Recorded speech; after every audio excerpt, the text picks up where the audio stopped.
the current situation in South Central Texas and Houston? It's pretty catastrophic.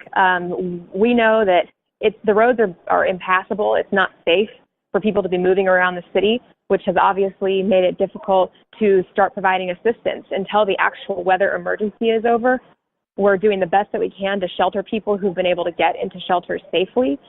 Many of our Red Cross essential personnel have had to be transported, via FEMA or Coast Guard helicopters or boats or Humvees.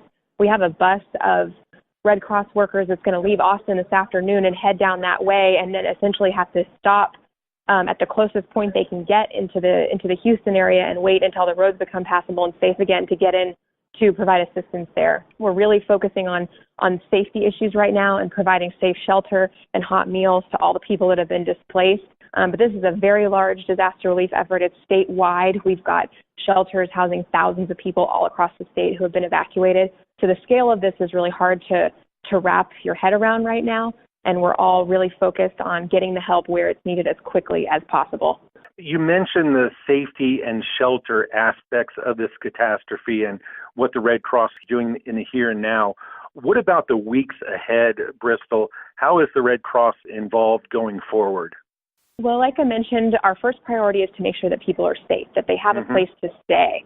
It's hard to say what the days and weeks ahead are going to bring because many of the people who are now in shelters don't have homes to go back to that are safe and livable.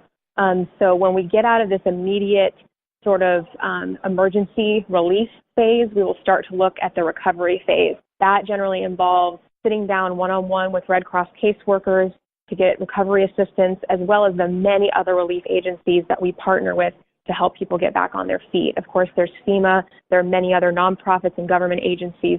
So it's really going to take a combined community, statewide, nationwide effort of support to even begin to start this recovery effort.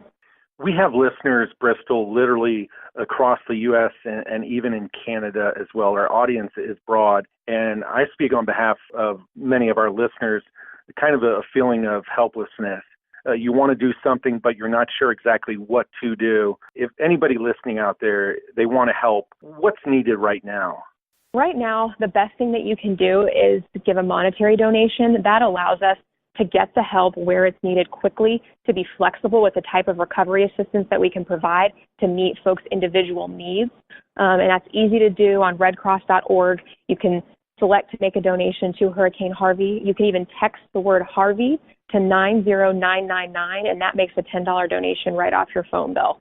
Bristel, we do appreciate that. We'll include that information in the description of the podcast. Again, understanding you're extremely busy, we appreciate everything that you and the Red Cross are doing. All the best. Thank you.